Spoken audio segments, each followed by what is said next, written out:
Yerusalem, 4 Agustus 2025. Situasi di Timur Tengah kembali membara setelah Israel meluncurkan serangan udara presisi tinggi ke wilayah Daraa, Suriah, pada Selasa malam.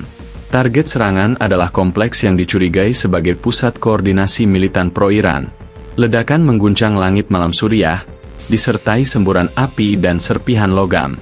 Pemerintah Israel mengklaim serangan itu sebagai langkah preventif. Namun dunia melihatnya sebagai percikan baru dalam genangan lama yang tak kunjung mengering. Balasan datang bukan dari langit, tapi dari kedalaman tanah. Pemerintah Suriah mengaktifkan prototipe senjata resonansi bawah tanah, alat eksperimental yang mampu memicu getaran tektonik secara terarah. Dalam waktu kurang dari 3 jam setelah serangan Israel, sebuah gempa berkekuatan 9,1 skala Richter mengguncang langsung di bawah kota Yerusalem. Tidak ada peringatan. Tidak ada sirene. Hanya getaran yang tiba-tiba meretakkan bumi dan menghempaskan kota suci itu ke dalam malam penuh jeritan dan reruntuhan. Pusat Seismologi Internasional mencatat gempa sebagai anomali. Tidak ada aktivitas alamiah sebelum kejadian, dan pusat gempa berada pada kedalaman yang tidak biasa. Dalam laporan resminya, mereka menyebut ini sebagai kemungkinan besar akibat aktivitas manusia dengan teknologi resonansi geospasial. Dunia terguncang secara harfiah dan politis. Untuk pertama kalinya, bumi diguncangkan bukan oleh alam, tapi oleh tangan manusia yang bermain-main dengan kerak planet. Kerusakan di Yerusalem tak terbendung. Bangunan tua berusia ribuan tahun, situs-situs suci dari 3 agama besar, dan infrastruktur modern luluh lantak seolah tanah menolak menopangnya lagi. Kota itu berubah menjadi labirin puing dan debu dalam hitungan detik. Jalan-jalan menganga, pilar runtuh, dan langit dipenuhi serpihan sejarah yang terlepas dari tempatnya. Jeritan manusia berpadu dengan dentuman material yang tak lagi mampu bertahan di atas tanah yang marah. Di antara korban tewas adalah Menteri Pertahanan Israel, Gideon Livai. Ia dilaporkan tertimpa reruntuhan bunker bawah tanah saat menghadiri rapat darurat. Sumber militer menyebut Livai masih hidup beberapa menit di bawah timbunan puing sebelum kehabisan oksigen. Iron Dome kami bisa cegat roket, tapi belum ada versi yang bisa cegat tanah retak dari dalam bumi, ujar seorang pejabat militer yang menolak disebutkan namanya. Kalimat itu terdengar seperti satir yang lahir dari keputusasaan. Para analis menyebut ini sebagai eskalasi terbesar sejak perang Suriah-Israel 1 dekade lalu. Balasan dari Suriah tidak hanya menghancurkan fisik kota, tapi juga menampar seluruh doktrin militer Israel. Biasanya mereka tunggu bom dari atas, sekarang dapat gempa dari bawah. Benar-benar kejutan. Bahkan Tuhan pun mungkin butuh waktu untuk memproses ini, kata seorang pengamat geopolitik dengan nada getir di kanal berita independen. Tim penyelamat bekerja tanpa henti, menyusuri tumpukan reruntuhan yang tak berujung. Suara gergaji beton, alarm peringatan, dan isak tangis menyatu dalam harmoni tragis di bawah langit berdebu. Kota Yerusalem, yang dulu berdiri dengan kebanggaan sejarah, kini menjadi lautan puing yang dipenuhi ketakutan.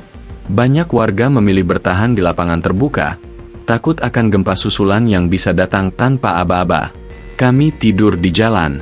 Lebih baik menghadapi udara dingin daripada ditelan bumi, ujar seorang warga tua dengan mata merah. Namun bukan hanya rakyat yang terguncang, militer Israel pun lumpuh diam-diam. Sistem komunikasi bawah tanah yang selama ini jadi tulang punggung strategi pertahanan nasional, kini tidak aktif. Beberapa pusat komando hancur total, lainnya terisolasi karena retakan besar di jaringan terowongan. Serangan sunyi, begitu seorang analis menyebutnya. Tidak ada ledakan, tidak ada drone, hanya frekuensi yang menghancurkan dari bawah. Teknologi pertahanan Israel tak mampu membaca getaran yang tak datang dari musuh, melainkan dari bumi sendiri. Di Washington DC, Pentagon merilis pernyataan resmi yang membuat dunia makin tegang. Mereka menyebut senjata yang digunakan Suriah sebagai Weaponized Seismic Induction, senjata eksperimental yang menggunakan resonansi geospasial untuk memicu aktivitas lempeng tektonik. Ini bukan hanya senjata pemusnah massal. Ini senjata yang memanipulasi alam, kata seorang jenderal AS dalam konferensi pers singkat. Dunia mulai menyadari, jika senjata ini terbukti efektif dan bisa direplikasi, tatanan peperangan global akan berubah selamanya. Kecurigaan langsung mengarah ke Iran dan Rusia. Suriah dinilai terlalu lemah secara teknologis untuk mengembangkan senjata semacam ini sendirian. Beberapa laporan intelijen menyebut adanya aktivitas penelitian gabungan rahasia di sekitar dataran tinggi Golan. Namun hingga saat ini, belum ada bukti konkret. Teheran membantah keras. Moskow diam. Tapi bagi banyak pengamat, diam adalah pengakuan dalam bahasa geopolitik. 5 hari berlalu, dan Israel belum melancarkan balasan militer. Sebuah keheningan aneh menggantung di Tel Aviv. Biasanya mereka sudah membombardir kembali, ujar seorang jurnalis Turki. Istilah baru pun muncul di media, shock strategis nasional, keadaan di mana seluruh sistem komando tertahan oleh ketidakpercayaan dan kehilangan arah. Pemerintah disibukkan dengan evakuasi dan logistik, bukan ofensif. Seolah seluruh negeri masih belum sepenuhnya bangun dari trauma yang datang bukan dari atas, tapi dari dalam. Sementara itu, suara-suara sinis mulai bermunculan. Di salah satu media satir Jerman, tajuk utama berbunyi, Iron Dome tak punya mode tanah. Di Asia, kolumnis Singapura menulis, teknologi Israel luar biasa untuk menembak ke langit, tapi gagal mendeteksi musuh di bawah kaki. Kritik tajam dan sindiran halus mulai menggantikan simpati awal. Dunia melihat Israel bukan sebagai korban, tapi sebagai negara yang terjebak dalam perang yang mereka tidak pahami. Insiden Yerusalem menggema hingga ke ruang-ruang diplomasi dunia. Amerika Serikat menyampaikan belasungkawa atas tewasnya Menteri Pertahanan Israel, namun juga menyerukan penyelidikan internasional atas penggunaan senjata resonansi bawah tanah. Rusia menyebut ini sebagai titik balik dalam doktrin militer kawasan, dan menuding Israel sebagai pencetus ketidakstabilan. Sementara China menawarkan mediasi, sambil menyelipkan proposal dagang, penjualan sistem deteksi gempa militer buatan Shenzhen. Dunia tidak hanya berduka. Dunia sedang bertransaksi. Di Dewan Keamanan PBB, proposal penyelidikan terbuka terhambat veto dari Rusia dan China. Liga Arab juga terpecah. Beberapa negara menyerukan kutukan terhadap penggunaan senjata eksperimental, sementara yang lain hanya mengangkat bahu, menyebutnya panen dari benih kolonialisme. Sindiran itu bukan hanya retoris, tapi historis. Selama bertahun-tahun, Israel membangun di atas tanah yang diperebutkan. Kini, tanah itu menggoyang mereka balik. Di dalam negeri, krisis tak hanya datang dari luar. Kabinet Israel pecah dua, faksi garis keras mendorong serangan balasan masif ke Damaskus, sementara faksi moderat meminta penundaan sampai sistem militer dipulihkan. Beberapa jenderal senior bahkan memperingatkan bahwa membalas dalam kondisi lumpuh adalah membuka pintu perang dalam mode hardcore tanpa ceat. Ketiadaan figur Gideon Levy membuat kekosongan strategi nasional makin terasa. Setiap keputusan kini terasa seperti undian antara kehormatan dan kehancuran. Sementara para elit berdebat, rakyat mulai bergerak. Gerakan digital From the Ground Up menjadi viral, menyindir kegagalan pemerintah dalam mendeteksi ancaman dari bawah tanah. Kalian habiskan triliunan untuk satelit, tapi lupa musuh bisa datang dari arah yang bahkan Google Maps nggak bisa deteksi, tulis salah satu pengguna X, disambut jutaan likes. Di jalan-jalan Tel Aviv, mural mulai muncul, rudal menembus langit, tapi tanah di bawah retak. Di era informasi, perlawanan tak selalu lewat protes. Kadang cukup dengan ironi. Ilmuwan dari berbagai negara mulai memperingatkan, jika senjata resonansi ini digunakan berulang, bisa memicu ketidakstabilan lempeng tektonik global. Kita tidak hanya bicara perang. Kita bicara kemungkinan bencana geologi massal yang tidak akan bisa dikontrol manusia, kata seorang pakar dari Universitas Tokyo. Namun peringatan mereka tenggelam dalam kebisingan media, ambisi politik, dan dendam nasional yang menggelegak. Dunia mendengar, tapi belum siap mendengarkan. Para analis mulai menyimpulkan, ini bukan sekadar insiden, tapi pembuka dari era baru perang sunyi. Tidak ada ledakan, tidak ada sirene, hanya getaran diam-diam yang cukup untuk membuat sebuah kota berlutut. Jika dulu perang adalah tentang siapa yang paling keras, kini pertanyaannya bergeser menjadi, siapa yang bisa membuat bumi bergidik tanpa suara? Masa depan perang bukan hanya nuklir atau drone. Mungkin, cukup dengan satu frekuensi yang salah. Untuk pertama kalinya dalam sejarah modern, Al-Aqsa dan tembok ratapan ditutup bersamaan. Bukan karena konflik antar umat, Tapi karena struktur batu-batu kuno itu kini tak lagi stabil, gempa bawah tanah memicu retakan mikroskopis di fondasi kedua situs suci.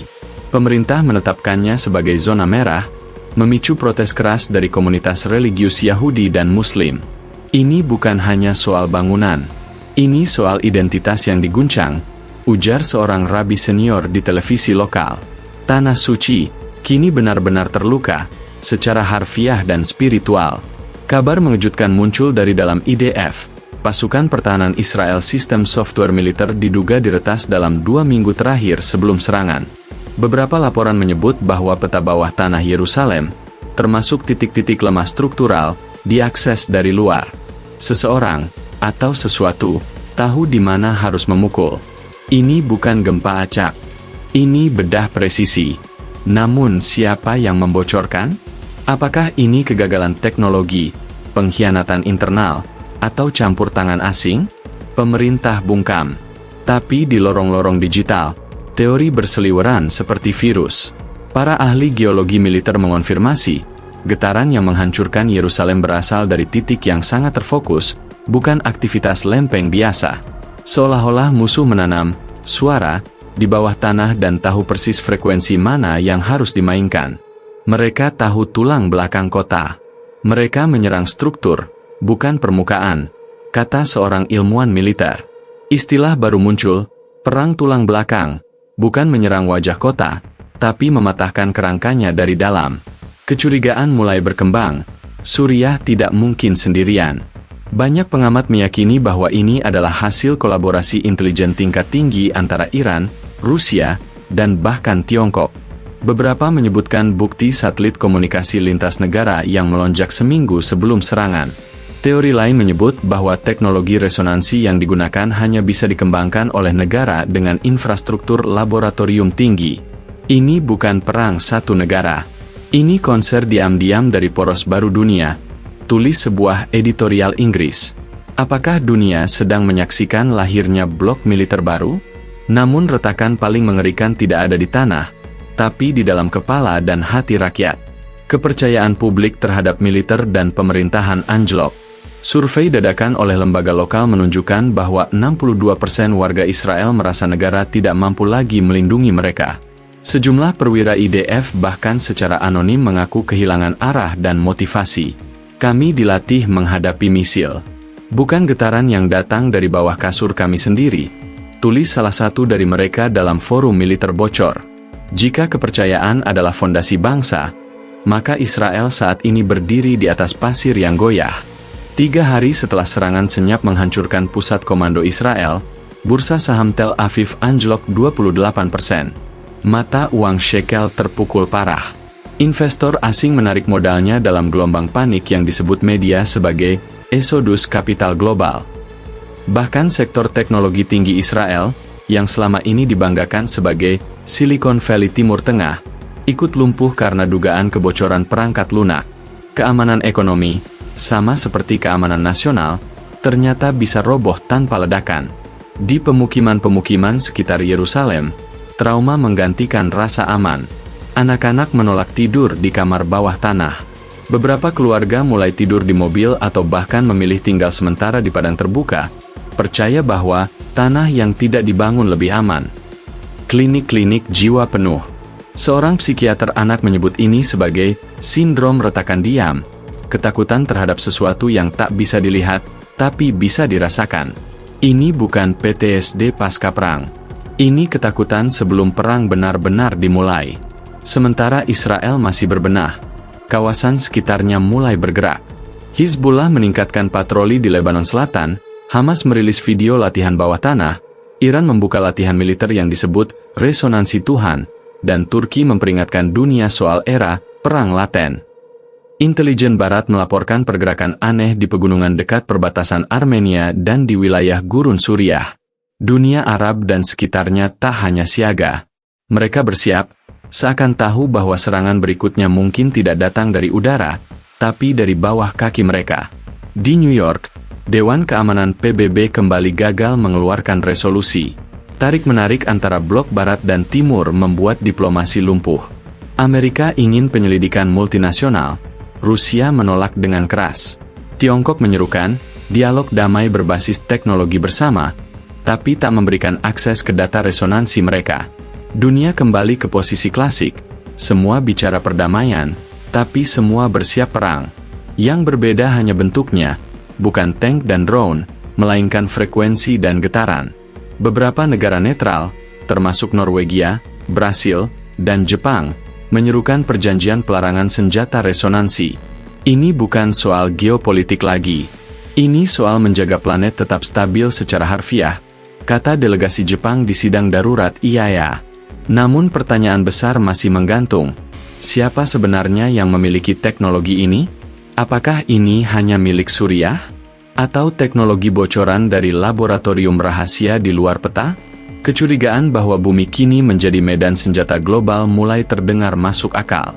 Di tengah segala ketidakpastian ini, satu hal terasa pasti, perang telah berubah bentuk. Jika dahulu konflik adalah urusan manusia, kini planet ini sendiri mulai ikut memilih pihak. Bumi bukan lagi latar pasif. Ia mulai berbicara, lewat retakan, getaran, dan kehancuran senyap. Dan kita belum tahu, di pihak siapa ia berdiri.